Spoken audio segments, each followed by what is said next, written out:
In a world that can be challenging and at times unpredictable, it's hard to find moments to focus on what you need. Join Stephanie James on The Spark as she guides you to use your inner flame to ignite your best life.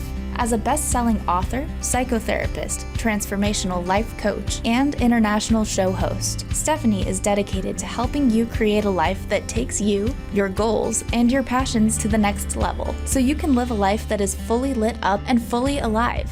She believes that your life is meant to be a beautiful expression of the things that light you up. That by living your dreams, you give permission to others to do the same. Are you ready to feel alive and inspired to fuel your dreams and put a fire behind your desires? Let's ignite a spark in one another that will illuminate the world. The Spark, with your host Stephanie James, starts now.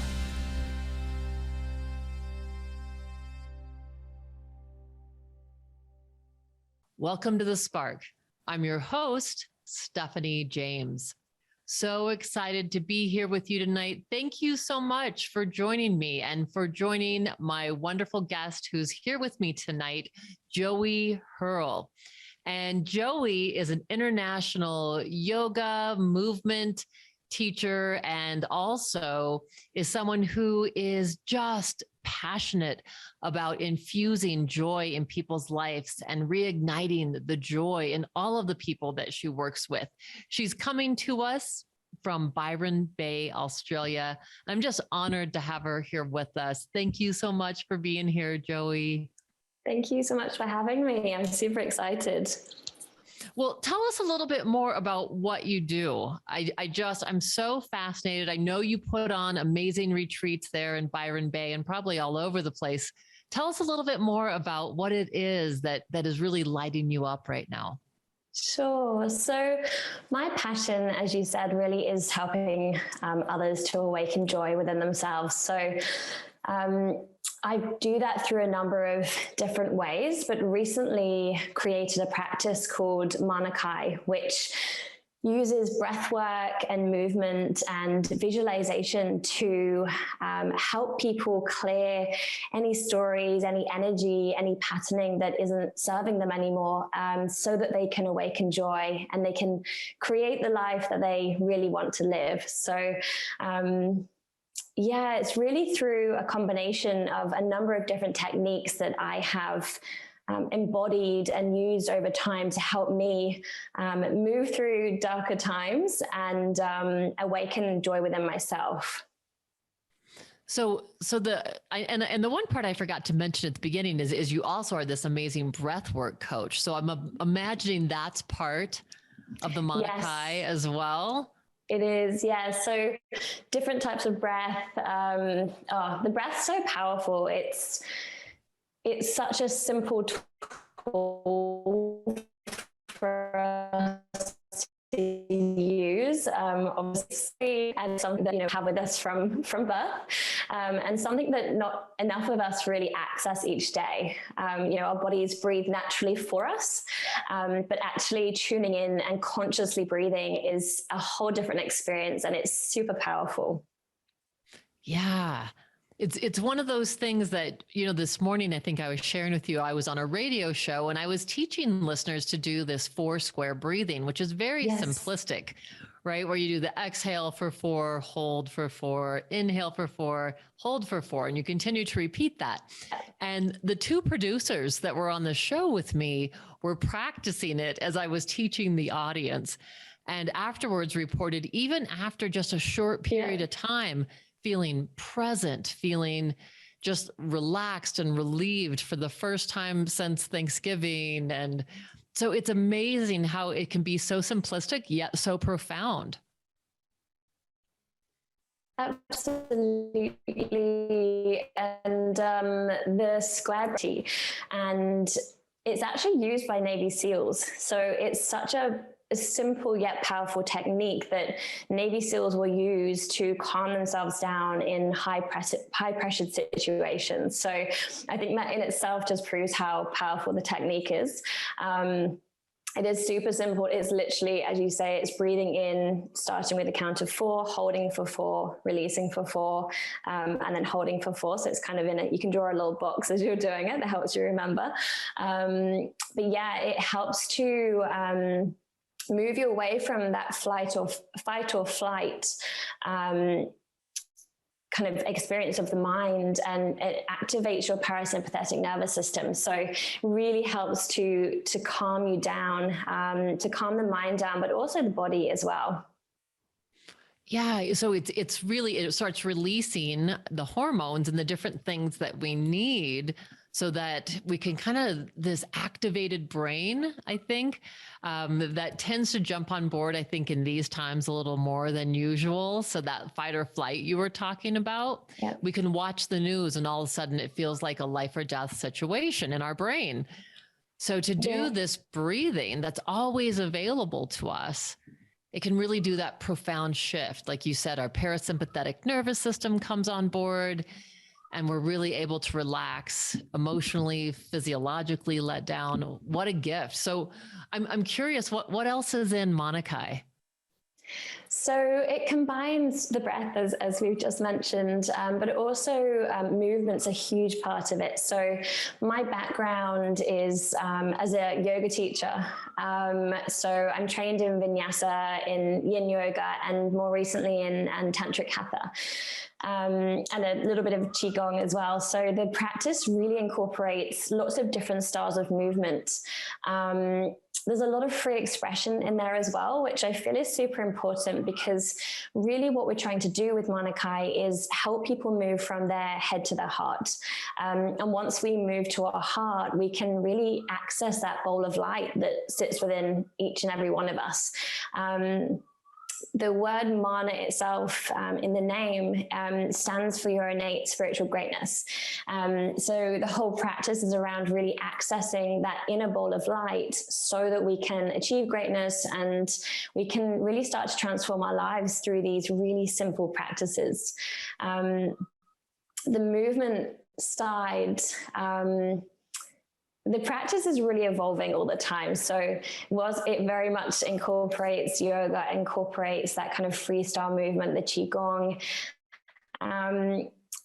Honestly, at the moment, every single day I'm practicing and I'm creating, and every time I actually go to teach a class or a workshop, something new kind of evolves. And that's kind of the beauty of this creative process at the moment. So the perfectionist in me wanted everything to be perfect before I first started, but and that's the Virgo in me as well.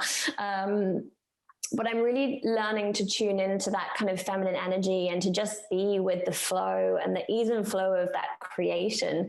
There's so much beauty in that. And yeah, every time I teach a class, I kind of learn more and more what works for different people. So it is very much evolving. But the feedback that I've had on every practice is just the power that this has on people's lives, and like how much it can change somebody's outlook on life, or like their energy in one practice. So it feels super powerful.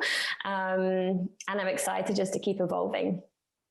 Yeah. Well, and thank God that you're doing that. I was thinking when you said, it's continuing to evolve, how wonderful, because that means that you're just open to continue to grow and to get more information, right? And so it's like you are serving at the highest level possible. Yeah, absolutely. And I think when we let go of things needing to be perfect, which is, to be honest, how I've kind of lived the majority of my life, like wanting everything to kind of be a certain way, and, wanting myself to be a certain way, that's a big part of my journey and my story.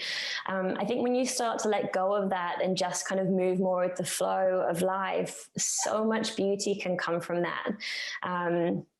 My background really, or my backstory is just one of really being very, very hard on myself, and a lot of beating myself up, a lot of negative self-talk. And this, comes from things that happened in childhood, as it does for all of us, whether it's at school, whether it's at home. actually came from a very loving home. But I, for whatever reason, had this voice inside of me from as long as I can remember, just telling me that I'm not good enough, I'm not pretty enough, I'm not flexible enough, I'm not strong enough, I'm not clever enough, all of those things, which I think a lot of us do tend to focus in on. And for many, many years, that those very strong, loud voices have held me back with, what I'm creating and what I'm doing in the world. But there's always been something inside of me that knew that there's more that I'm on this planet to bring to the world. And so more recently, probably in the last couple of years, I've gone very, very deep on a healing journey, which has helped me to get to know that voice and not just constantly hate on that voice, that, the shadow, but actually get to know the shadow and to understand kind of, the stories behind that. And this practice really has evolved through this healing journey that I've been on, and really starting to love all parts of myself. So even the parts of me that are mean to myself, loving those, because there's some protection there, there's some safety there that my ego is trying to create. So I've been sitting in kind of that perfectionism, and now I've moved almost the other way, just to kind of, just getting things out there without, well, a lot of planning goes in, but without knowing exactly how that's going to look. And then when you turn up to a workshop or a class, kind of in that energy, that flowy energy, so much magic can come from that. Absolutely. Oh my gosh. And I'm so reminded that as we heal and do our own healing, then we truly do become just a clearer conduit to help other people heal as well. So when we come back, we're going to take a short break, but when we come back, I really want to talk with you, kind of dig in a little bit about how you were able to embrace the shadow side of yourself, and how do we transform it? How do we start, not that we don't ever have a shadow side, because I think it's about some of what you were saying, embracing it. And also, what are the changes you've seen in your life as you befriend those shadow aspects of you?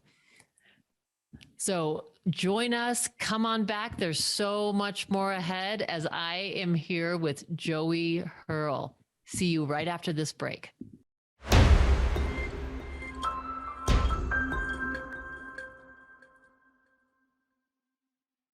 Welcome back to The Spark. I'm your host, Stephanie James. So thrilled to be here with the wonderful Joey Hurl. And Joey has been chatting with us about her Monakai technique that she's using to help people really ignite their joy, find that place within them. And Joey also was sharing with us before the break about how she's had to go through some of her own struggles, as all of us have gone through. I always say nobody gets out of this life unscathed. Nobody gets out of childhood unscathed. Even those of us that had wonderful childhoods, right? We pick up somehow these messages about not being enough or not being right. And, I really resonate with you with the whole perfectionist thing. That's, I'm a recovering perfectionist myself. And so I so get it. Tell us a little bit more about, this part of you that you had to really befriend, this often, referred to as the shadow part of yourself, the part that was the critical self, the part that was saying you're not good enough. Talk, if you will, a little bit about that process. Absolutely. To be honest, it's still a process that I'm going through. So I'm very much kind of in the middle of that at the moment. But I think for a long time, goodness, my healing journey really started, and my spiritual journey really started about 6 or 7 years ago. And I was very interested in, the Tony Robbins of the world and all of these books about achieving greatness and, being the best that you can be. And for me, I think at the time, I felt like I was on this journey of fixing something. So I was on this journey of wanting to be better, wanting to be good enough, wanting to be, greater at the skills that I bring into the world, or a better friend, you know, better in relationships. And what I've now come to realize is we don't need fixing, but for a very long time, I think this journey this healing journey that I was on was actually, I felt like I needed to be somebody else. And really that is part of the shadow. And something, goodness, even in the last 6 months, I really realized is the whole journey of self-love and really, you know, remembering who we are at our core. It doesn't just mean loving. It's very easy to love the light side of ourselves. So I didn't understand why I couldn't get to a point where I fully loved myself, because I think the point was I was still, you know, hating on these parts of me that I didn't think were good enough, you know, like I said, like not being a good enough friend, or not having enough wisdom to share, or, you know, whatever it might be. And only recently I came to realize that actually fully loving ourselves and fully tuning into our inner light and our soul really comes down to loving all parts of ourselves. So we all have light and dark. And there's so much beauty in that. I think we tend to hate on the darkness, but it helps to balance us out as humans. And loving and integrating your shadow really means loving all of you exactly how you are in this moment. You know, we are perfect as we are in this moment right now. And understanding that and really feeling that and embodying that is a big part of embracing the shadow. So whatever comes through, whatever thoughts come through, whatever you do in the day, not hating yourself for not being perfect, or not being able to express yourself perfectly, or whatever that might be for you, is super important and a huge part of the journey that I've been on and I'm currently on. Well, it's so beautiful, you know, and I think as you share that, Joy, I'm so reminded that it gives all of us permission to just also show up authentically. And yeah. I think when we, you know, meet people that are trying so hard to be perfect, we feel that pressure within us, like, oh my gosh, I better show up like that too. Yeah. And so it's really lovely and so wonderful to feel like, oh, I can relax, because I have been in the personal development and mental health field for 33 years. And there's not one person I have met, from CEOs to brain surgeons to heads of departments at the university, you know, people that worked for the Attorney General's office. I mean, all walks of life, all the way to railroad workers, or, you know, yoga teachers like yourself. I mean, so every single person, we carry around these other aspects of ourselves that we don't always look at as favorable. Yeah.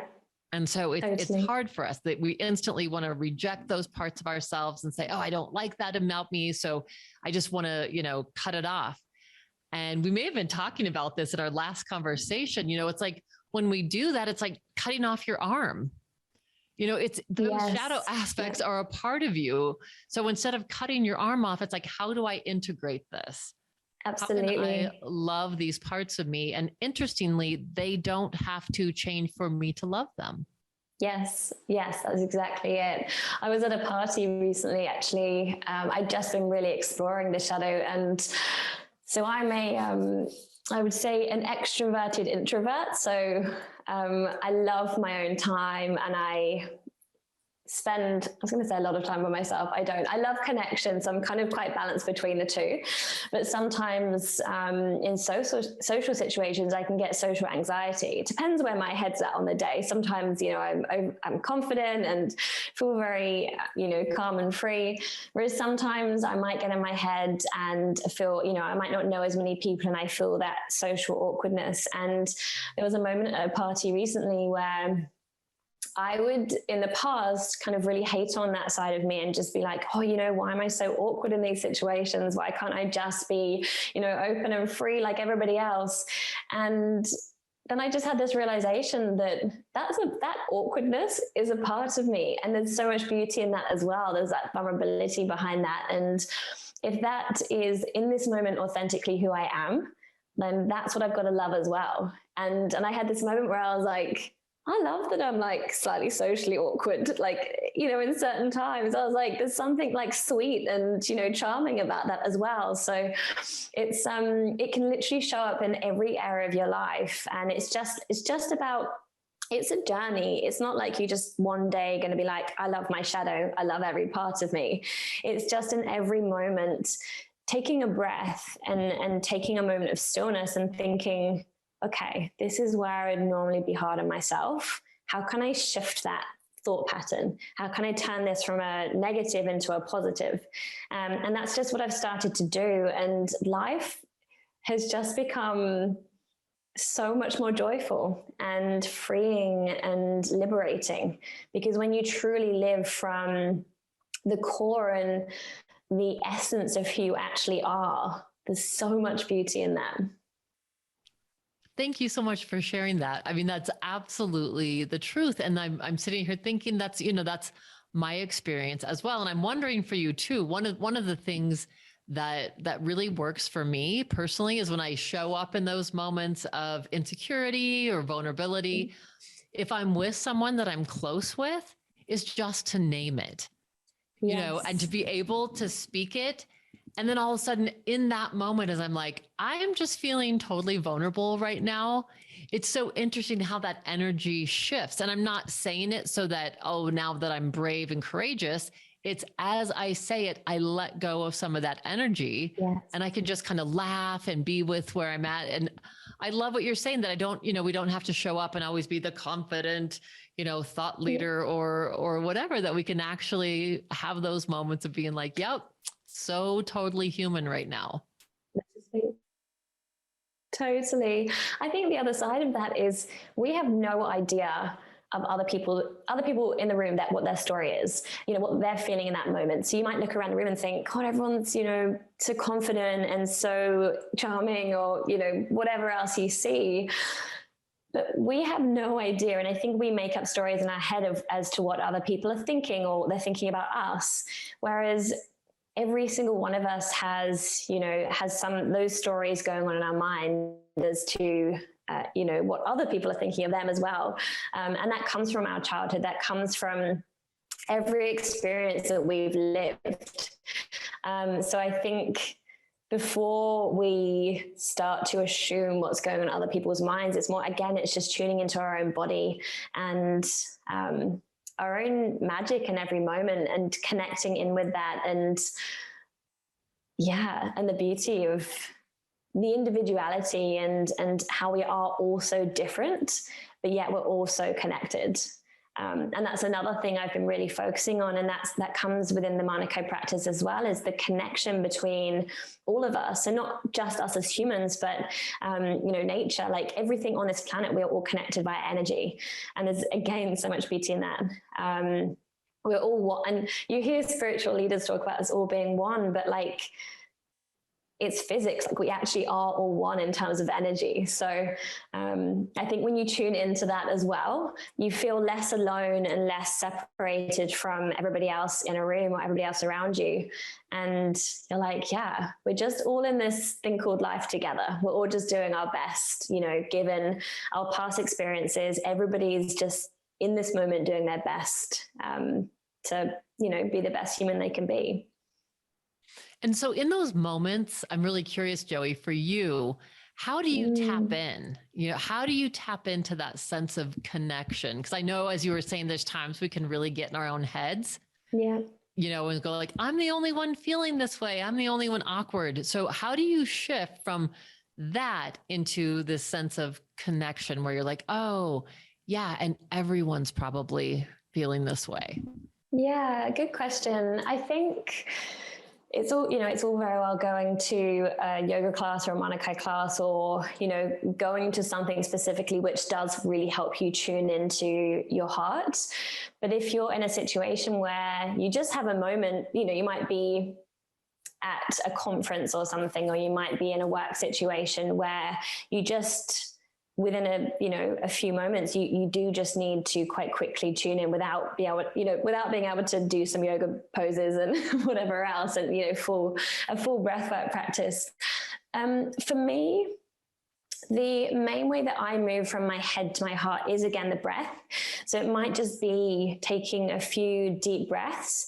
I might just take myself away from a certain situation. So say if I'm at a party, I might just take myself, I don't know, even to the bathroom or to another area of the room, and just tune into my heart and tune into my breath. So I think when you connect your breath with your body, that really takes you away from your head and your mind. Because we do need to work with our mind. I think people think we need to just eradicate any thinking. That's a huge part of us, our mind. So it's about working with the mind. And the way that I do that is just very, very simply through the breath. So it might be an elongated exhale, for example. So that helps us shift from our sympathetic nervous system to our parasympathetic, which takes us away from that kind of panic or that fight or flight and into that kind of much more calm, natured feeling. The other thing that I do as well, and this is just something I've learned more recently, but I actually just place my hand on my heart. And for me, there's a connection there. As soon as I do that, part of what I'm doing is connecting with my body, but actually part of what I'm doing is connecting with my inner child. So when I put my hand on my heart, my little me that sits within me, I always feel her put her hand on her heart as well. And it's like we're connecting. So it sounds quite strange, but I just do that. And it's just when I can connect with her, like the little version of me, and I can tell her that she's safe and that she doesn't need to worry and that, I've got this, something shifts within me. So it's a combination of the breath and that just having my hand in my heart. And I think it might look a little bit strange, or you might feel like it does. I think people that know me, I quite often have my hand on my heart because I'm tuning into love. Because I really feel like, well, we are all just pure love at our core. So for me, that's my way of remembering, if I feel scared, we're all love. So whatever you're feeling at any moment and whatever you're assuming is going on around you, just remembering that very, very simple thing is really powerful. So powerful. Yeah, I think it's such a beautiful practice. It's not silly at all. And what a beautiful way of honoring yourself. And we all have these parts within us. We truly all have these parts. And so a lot of work I do with clients is inner child work. I definitely do my own inner child work. And I remember years ago hearing from Rick Hansen, who's a psychologist who I think his latest book was called Resilient.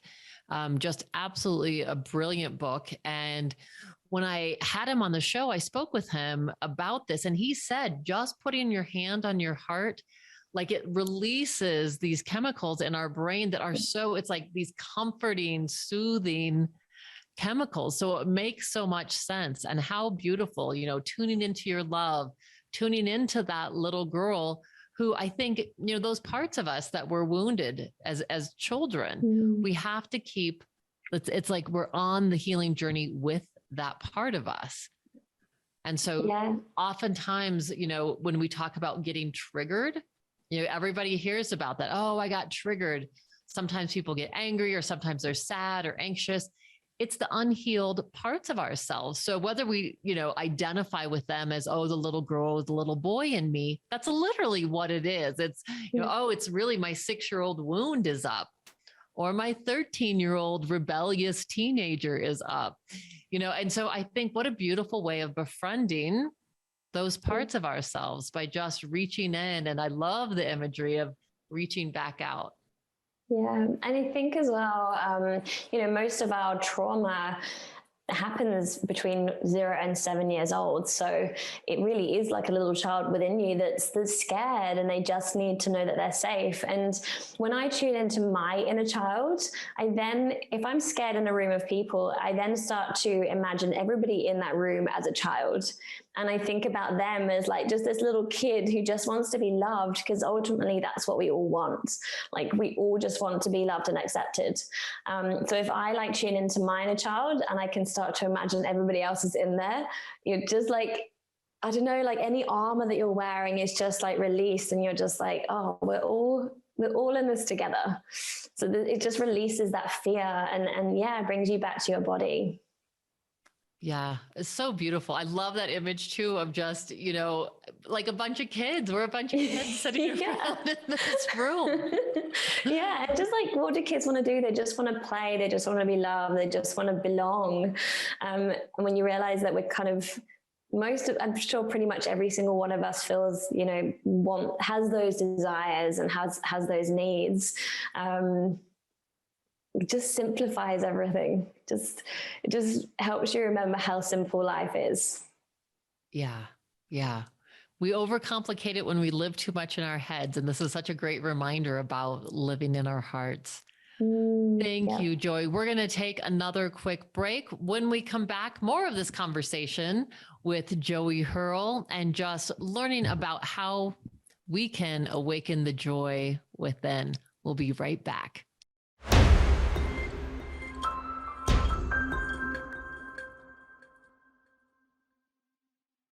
Welcome back to The Spark. I'm your host, Stephanie James. I just wanted to let you know that please, I've always got things going on, events and different things. My movie has actually just been released. We don't have it out for public viewing yet, but when Sparks Ignite is coming out, and you can see a trailer to that film on my website, stephaniejames.world. And also you can sign up for a free exploratory call, a 20-minute call with me, and get a free gift, which is my Igniting the Sparks Within visualization. Love to share those gifts with you. And just want to thank you so much for joining us. I'm just loving this conversation with Joey Hurl.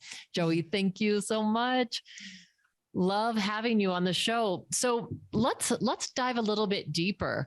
You've been so gracious sharing some of your story with us. And I think, our stories are what help us connect to one another, because we can see ourselves more clearly in one another, even though each one of us has this really unique and beautiful story to share. Tell us a little bit more about this journey that you've been on, because the spiritual awakening sounds like it was 6 or 7 years ago, and yet there's a lot of story behind that. Yeah, for sure. Goodness, my story, I mean, as it does for all of us, really begins in childhood. I was surrounded by a lot of anxiety, and I've been around a lot of depression with family and friends across my lifetime. So there's a real fire within me to support people through those darker times and to help them move from darker times into joy, because it's exactly what I've had to do myself.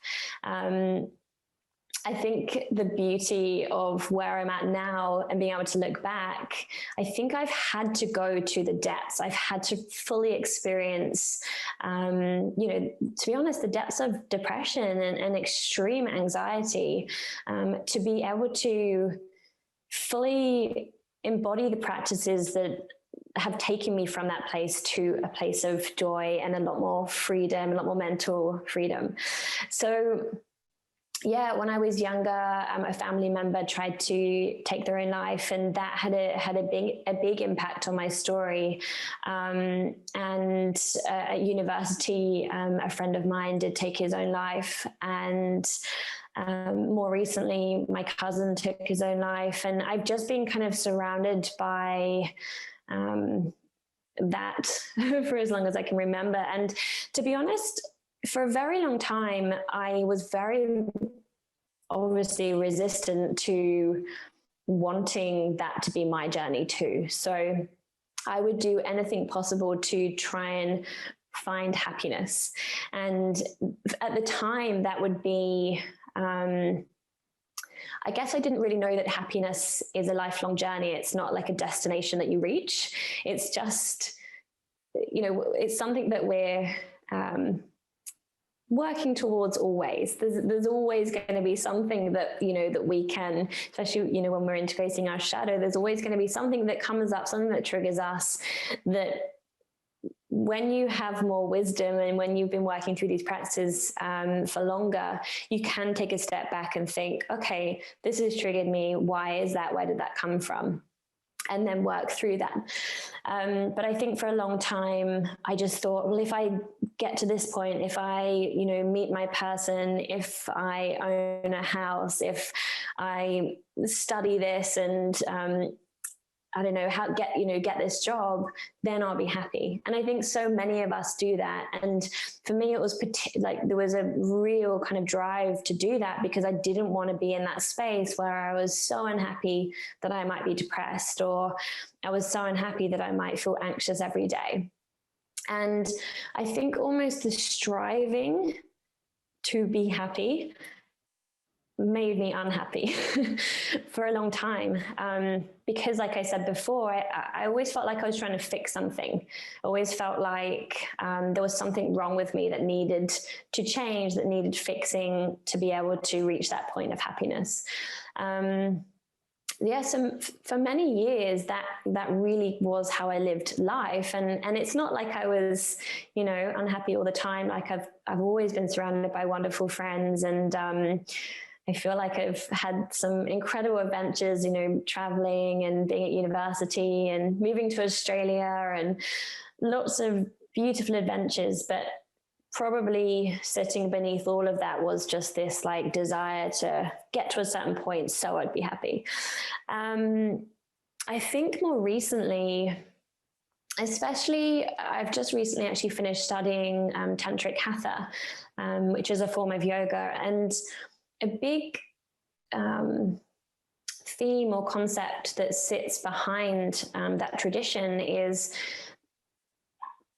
the ease and flow of life, and also getting to a point of living joyfully, which really is a state of being. It's not somewhere that you try and get to. So the last couple of years, I have been on a very, very deep, intense healing journey, and I've gone to the depths to really explore where the trauma for me has come from. Going back and sitting with my inner child, and chatting to her, and there's been a number of experiences, which I'm sure we all have, which we call trauma, especially between the ages of 0 and 7, where there could have been one thing said to me that wasn't necessarily meant as something, awful or mean, but it's then impacted my whole life and the way that I've lived my life. And so this journey that I've been on has been going really, really deep into each of those kind of moments in life, or those little bits of trauma in life, and just reprogramming those and sitting with like my inner child and being like, as older me, sitting with little me and saying, it's okay, like I've got you, like you don't have to worry, or whatever, what do you need in this moment to try and heal what happened? So that's kind of where I was. And I think because I've been on this deep healing journey, I have gone to the depths of depression, and I've had extreme anxiety over the last couple of years. I think part of that is a huge death of my ego and everything I knew about myself, this kind of story or this mask that I'd kind of built up, this person that I thought I wanted everybody to see this kind of version of me. And I was definitely wearing a mask for a long time. And I think this last couple of years, it's just been about removing that mask and being okay with me exactly as I am at my core. And it's been painful. It has been a very, very hard journey. But now I've come through the other side of it. can't tell you how light I feel and how joyful I feel and how different my state of mind is. You know, even if I go through something hard now, as opposed to, you know, life's a roller coaster. So we're always going to be a little bit, you know, there's always going to be something that might happen and then we can bring ourselves back up. I think before this journey, and a lot of people will be like this, there's like a, you know, you're kind of up here and then you're taken down here and you bring yourself back up and then you're taken down here. Whereas when you come to a place of really living a joyful existence, using various practices that I can talk more to, you're more like this. So like if anything does happen, that's normal, that's human. So we're all going to go through things, but you don't go so far down. You're just here, you just work out what that is, bring yourself back up to here. So there's just this real kind of ease and flow with life that I'm now experiencing. And that to me is joy. And the beauty of my journey is now that I have truly experienced the depths of depression and extreme anxiety, when I work with people who are experiencing that and they want to move away from that, I can truly understand and feel how they're feeling in that moment. I can truly tune into how lost you can feel and how life can feel like it has no meaning at times. And you can feel like you're questioning everything, you know, friendships, career, relationships, everything. But I also know that there are very, very powerful, simple tools that can gradually take you from that place and into this beautiful space of joy. So powerful.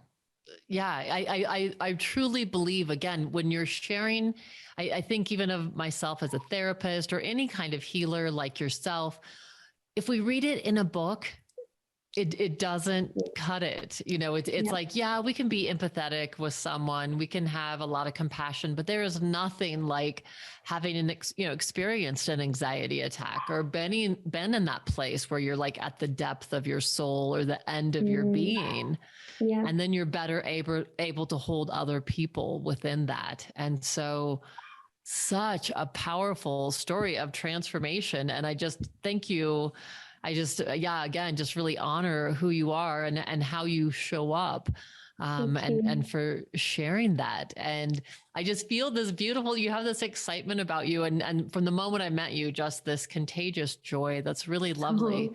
That's so kind. Thank you. Thank you. I just, but it's true. And I think that kind of joy does come from diving in and doing this deep level of authentic work where we're really willing to rip off the mask and let the ego go. It's not that we don't have a little ego. It's not about that, but the ego can serve us in a different way. Absolutely. Yeah. I think, something I've realized more recently is you can almost become addicted to the journey as well. So that's something just to be aware of. So, especially, so I live, I know you mentioned before, in a place called Byron Bay in Australia. And it is this incredible epicenter, this tiny little sleepy town, but it's this epicenter of kind of spiritual humans and beautiful humans coming together to create massive change in the world. So when you come here, they say that you're drawn in. There's this giant crystal that actually sits below Byron Bay, and they say that draws you in, and you're either kept here to go on this big journey, which is definitely what I've been on, or it kind of spits you out. Like a lot of people just can't handle the energy because it's like you have to go deep when you move here. And I think because of the powerful energy around, it can almost become addictive to want to keep doing different processes and keep healing different things in different parts of you. And then I think when you're doing that, you're forgetting to integrate the shadows. So it's almost like you're almost accidentally coming back to that feeling of needing to fix and to keep healing to get to that place of happiness. So something, goodness, even in the last couple of months, I've really tuned into is really taking a breath on this journey and realizing how far I've come, like really truly honoring myself for the journey that I've been on, and being okay with just being exactly how I am in this moment and loving that person, you know, every single side of me. I think as long as we're always tuning in to our inner wisdom, I think you can't go wrong. So if, you know, I meditate every day, and I'll tell you about the form of meditation because it's such a beautiful practice. I move my body every day. I practice Monakai, so the breath work and the movement. And when I do that, I'm moving away from the external kind of physical world and into my inner world. And when we do that and we tune into, you know, our soul, like the core of who we are, you really can't go wrong in life. And what I've realized recently when I have tuned in is there's nothing that I need to do right now. Like I've brought myself to this beautiful point of joy and ease of life and flow of life. And right now in this moment, I don't feel any need to be going through any form of any process, anything to, you know, unearth any, you know, anything else from my past. I'm not saying that won't come up again, but I think it's really good to be conscious of the fact that it can become a bit of addictive to even being, you know, to be on this journey of healing. But as long as we kind of sit with our hearts and really tune into like our subtle body and our inner world and listen to what messages come through by doing that, I think you know when it's time to maybe do something else. But right now I feel in a really good space of all I want to do is experience joy every day. And that might just be so simple, you know, just going for dinner with friends. It might be, you know, working on Monakai and growing Monakai. That's my dream right now. Might be just playing with my puppy. There's like so much simplicity in life. And that's for me where joy comes from right now. Beautiful. You know, and before we are out of time, I was hoping to, what is a morning practice that you do or teach others to do to help people to get into this space? Yeah, good. I love morning routines or morning rituals. So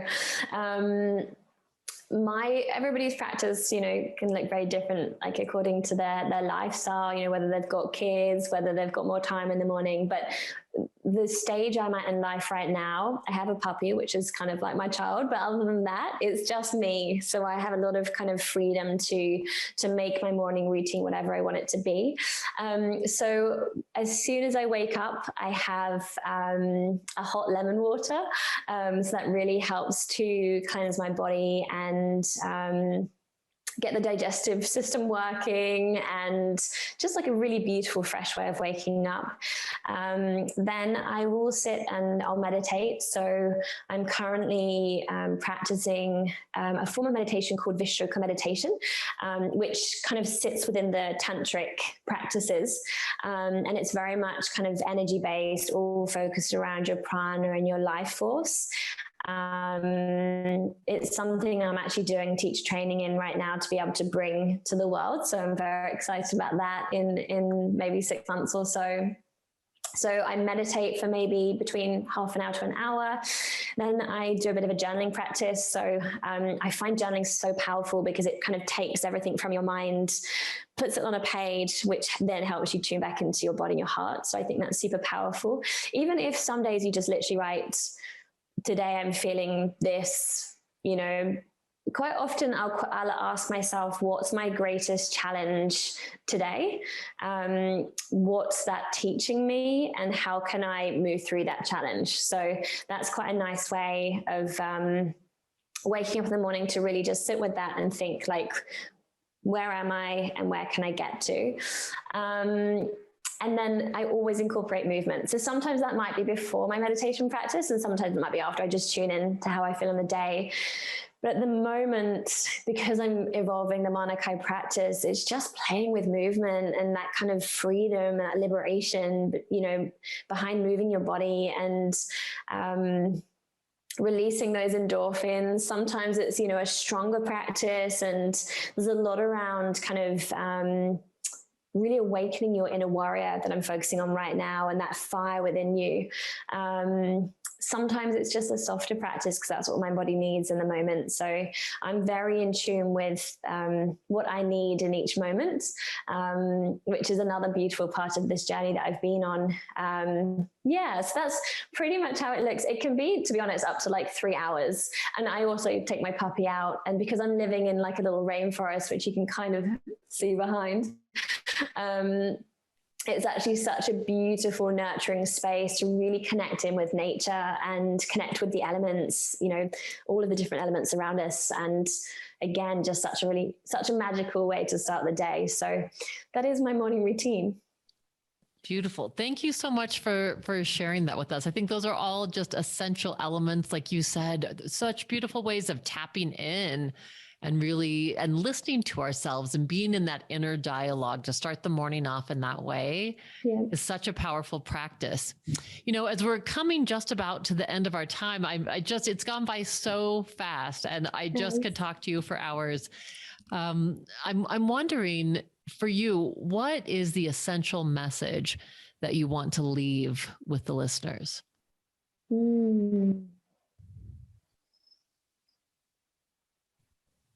I think really what the message that I want to bring to the world is every single one of us has access to this feeling of joy.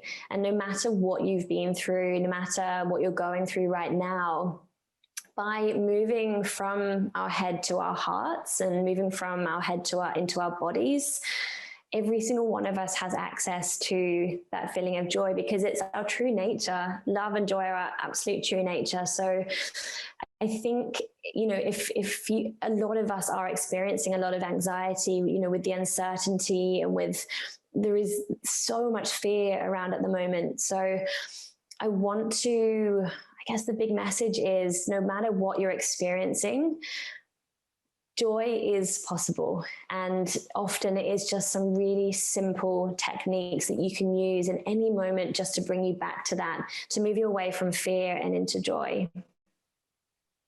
Thank you so much. I love that. I absolutely believe that. And it's sometimes, as you shared earlier, as simple as getting in touch with our breath. Yeah, absolutely. And how do people get in touch with you? How can they find you and your work to be a part of what you do? So my business is called Joga Wellness. So on Instagram, it's just at Joga Wellness. My website is Joga Wellness. Manakai, the practice, sits within that website as well. So and on the Manakai section of the website, you can sign up for classes internationally. There's live classes that I do online, and there's lots of exciting workshops coming up as well. And something else that I'm about to launch in the new year is a mentorship program, which really incorporates everything that I've learned over the last, 10 to 20 years, and brings it all into a mentorship so that I can help people move from wherever they're at right now into this space of joy. So exciting. And I'll have that address for people in our show notes today, so people can absolutely find you. And I just want to thank you so much for sharing your light with all of us and being such an amazing spark in this world. Thank you so much for having me. It's been a joy. Thanks for tuning in to The Spark with Stephanie James. Remember that you already have what you need to live a life that is fully lit and fully alive. You're already holding the flame. Now it's time to ignite your best life. Learn more at stephaniejames.world. That's stephaniejames.world. And tune in next week at 6 p.m. Pacific, 9 p.m. Eastern, only on transformationtalkradio.com. Shine on!